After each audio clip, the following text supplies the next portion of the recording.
Olá, meu amigo, minha amiga. A palavra dessa semana é radical. Radical tem muitos significados na língua, na ciência, na química, na matemática e pode significar muitas coisas.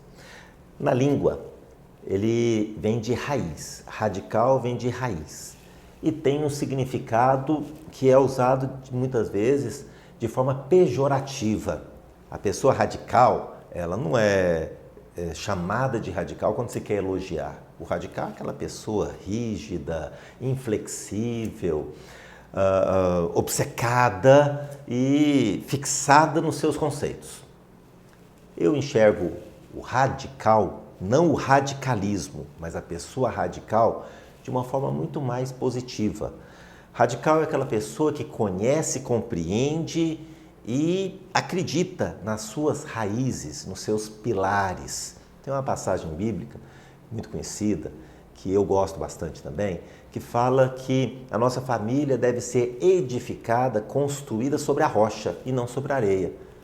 Porque aquela que é construída sobre a areia, quando vem as intempéries, as dificuldades, o vento sopra e ela desmancha. Já a casa que é construída sobre a rocha, sobre a pedra, então ela suporta as dificuldades da vida, ela suporta os temporais, porque ela está lá firme, ela tem bons alicerces. Se eu imaginar o radical como raiz e a raiz como um alicerce para a nossa vida, nos ajuda a entender que o ser radical, ou pelo menos compreender e acolher as suas raízes, pode ser algo muito bom. Quando eu quero impor as minhas raízes, as minhas experiências aos outros, aí já não é tão positivo. E aí eu deixo de ser radical para ser radicalista, para viver o radicalismo. E aí sim causa esse problema. Viver as minhas raízes, conhecer a minha história, conhecer os meus princípios, cultivá-los, valorizá-los, cuidar deles, viver de acordo com aquilo que eu realmente sou, com aquilo que está lá na minha base, nos meus alicerces, na minha educação, nos meus valores, é muito positivo.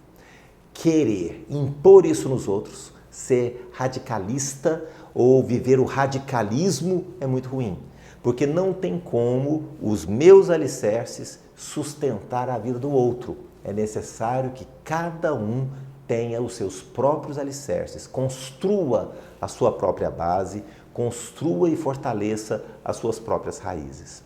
Pare um pouco, pense, reflita como são as suas raízes, de onde você veio, o que vale a pena na sua família, na sua história, o que precisa ser resgatado, o que precisa ser mantido, o que você precisa passar para a próxima geração.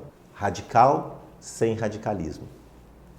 Isso é para nós, é para a nossa semana. Esta palavra é para você.